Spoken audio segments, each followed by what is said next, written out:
लोकशाहीचा बुलंद आवाज रिपब्लिकन वार्ता महाराष्ट्र। नाशिक पेठ राष्ट्रीय महामार्गावर भीषण अपघात, 4 ठार, 5 जण गंभीर जखमी। बातमी नाशिक येथून। नाशिक जिल्ह्याच्या दिंडोरी तालुक्यातून गुजरात राज्याला जोडणाऱ्या नाशिक पेठ राष्ट्रीय महामार्गावर तोरणा चासडगाव टोल नाका परिसर येथे आज भीषण अपघात झाला। नाशिककडून भरधाव वेगाने येणाऱ्या स्कॉर्पिओ वाहनाने समोरून इर्टिगा कारला जोरदार धडक दिल्याने 4 जणांचा जागीच मृत्यू झाला असून 5 जण गंभीर जखमी झाले आहेत। या अपघातात इर्टिगा कारचा समोरचा भाग अक्षरशः चिरडला गेला। कारमधील 3 जण जागीच ठार तर 4 जण गंभीर जखमी झाले। तसेच स्कॉर्पिओ वाहनातील एकाचा मृत्यू झाला आहे। जखमींना तात्काळ टोल नाक्यावर कार्यरत रुग्णवाहिका चालक मयूर केग यांनी नाशिक ग्रामीण रुग्णालयात उपचारासाठी दाखल केले।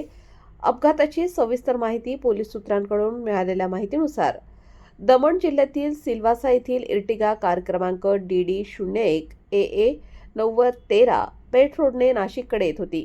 याचवेळी नाशिककडून येणारी स्कॉर्पिओ क्रमांक GJ15 CR 7964 ही चासडगाव टोल नाक्याजवळ दुसऱ्या वाहनाला ओव्हरटेक करत असताना समोरून इर्टिगा कारला धडकली। धडकेचा वेग इतका जबरदस्त होता की इर्टिगा कारचे अक्षरशः चिंधडे उडाले। या अपघातात इर्टिगा कारमधील शाहरुख खान वय 28 वर्ष राहणार सिल्वासा यांचा जागीच मृत्यू झाला असून उर्वरित 2 मृतांची नावे अद्याप समजू शकलेली नाहीत। तसेच स्कॉर्पिओमधील जोगीलाल हिरालाल गुजर वय 75 वर्ष राहणार देवगड जिल्हा राजस्थान यांचा देखील जागीच मृत्यू झाला। जखमींची नावे।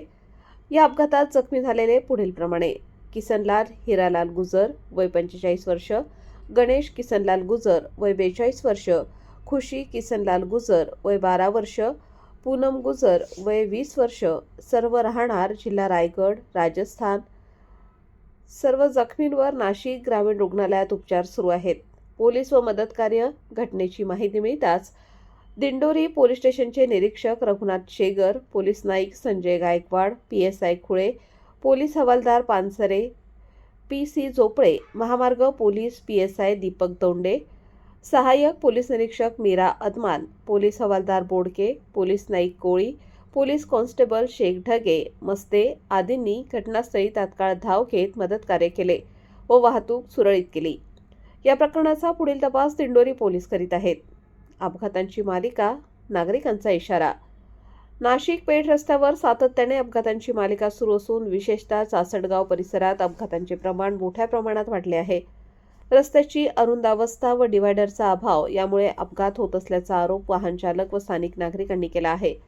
राष्ट्रीय महामार्गावर रस्त्याची रुंदी वाढवावी व मधोमध डिव्हायडर बसवावा अशी मागणी वाहन चालकांकडून होत असून अन्यथा आंदोलन करण्यात येईल असा इशारा चासडगाव परिसरातील नागरिकांनी संबंधित अधिकाऱ्यांना दिला आहे।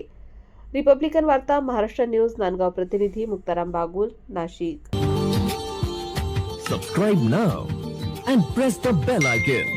Never miss an update.